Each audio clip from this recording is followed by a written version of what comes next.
Сәлем, сіздермен бірге дәметкен дастархан сәнін келтіретін ерекше, өте дәмді, тойымды ыстық тағам рецептісімен бөлісемін. Алдыңғы уақытта әлде көп видео рецепттермен бөлісетін боламын. Арнамды жоғалтып алмас үшін менің каналыма лайк басып, тіркеліп қоюларыңызды сұраймын. Ең алдымен етті жуып, турап аламыз, ірілеу етіп тураған дұрыс болады. Етті қазанда құйрық маймен қуырсаңыз болады. Мен күнбағыс майда қуырдым, бірақ видеоға түспей қалды.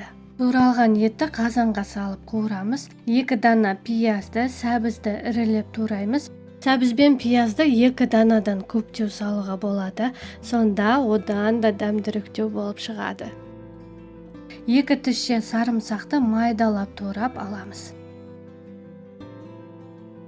Енді пісіп жатқан еттің үстіне сәбізді, сарымсақты, пиязды саламыз. Жарты шай қасық тұз, қара бұрыш, қызыл бұрышты қосып араластырамыз. Сіз өздеріңіз қалаған дәмдеуішті қолдансаңыз болады.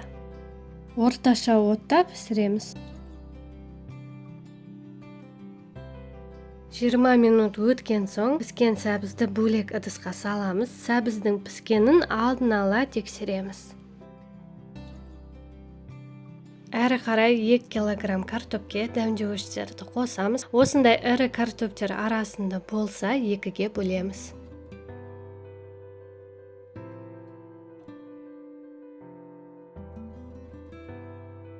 Картоптерге жарты шай қасық тұз, қара бұрыш, қызыл бұрышты қосып, жақсылап араластырамыз. Енді қызып тұрған табада күнбағыс майда 2 жағынан барлық картоптерді қызартып қуырамыз. Картоптері бір табаға сыймаған соң 2-ге бөліп қуырдым. Осылай қып-қызыл етіп қуырылған картоптерді еттің үстіне салып, бетін тарелкамен жабамыз. Сонда біздің картоптеріміз жұмсақ болып пісіп шығады. Үстіне қақпағын жауып, ет пен картоп піскенше пісіріп аламыз. Гүлханым қамырын дайындаймыз. 125 грамм жылы суға 1 жұмыртқаны қосамыз. Жарты шай қасық тұзды қосып араластырамыз.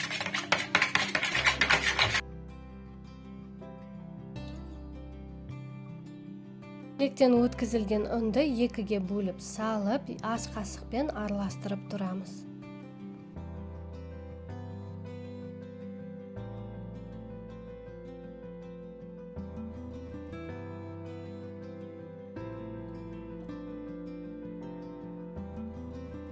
Қолымызбен жұмсақ қамыр илейміз. Бір шетке қамырдың бетін жауып, ие қануға қойып қоямыз. Қазірше Гүлханым салмасын дайындаймыз. 40 қабатты осылайша қолымызбен басып аламыз. Біздің 40 қабатымыз көлемінде азаю керек. Үстіне 3-тен өткізілген 1 дана сәбіз және пиязды саламыз. Дәміне қарай жарты шай қасық тұз, қара бұрышты қосып, жақсылап араластырамыз. Осымен салмамыз дайын. Енді қамырымызды жұқа етіп жайып, Гүлханым жасаймыз. Бізде осындай бір жайым болып шығады, және де біздің дайындап қойған салмамыз осыған жеткілікті болып шығады. Гүлханымды қазанға картоптермен, еттермен бірге пісіруге болады, бірақ мантаваркаға піскен уақытында ол өзінің формасын ұстап тұрады, езілмей айып-әдемі болып пісіп шығады. Қамырды жолақтарға кесіп, салмасын саламыз. Видеода көрсетілгендей ораймыз.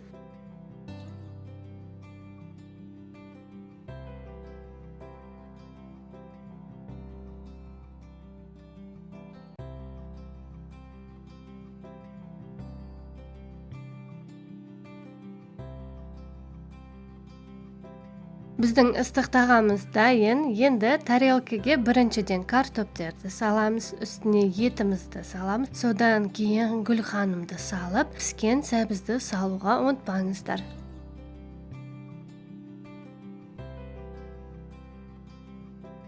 Сондай-ақ өзіңіз қалауыңыз бойынша көк пиязды сепсеңіз болады. Осымен біздің ыстық тағамыз дайын. Асыңыз дәмді болсын. тоюмду өтө даамдуу ыстык тагамды отбасына жасап көрүңүз. Және де видео рецепт унаган болса, видеонун астында поделиться батырмасын басуу аркылуу досторуңуз менен бөлүшүп кетиңиздер. Мага сиздин колдооңуз өтө маңызды. Видео рецепт унаса лайк басып, каналга тиркелип коюуларыңызды сураймын. Сиздер менен бирге болгондо үмүткөн.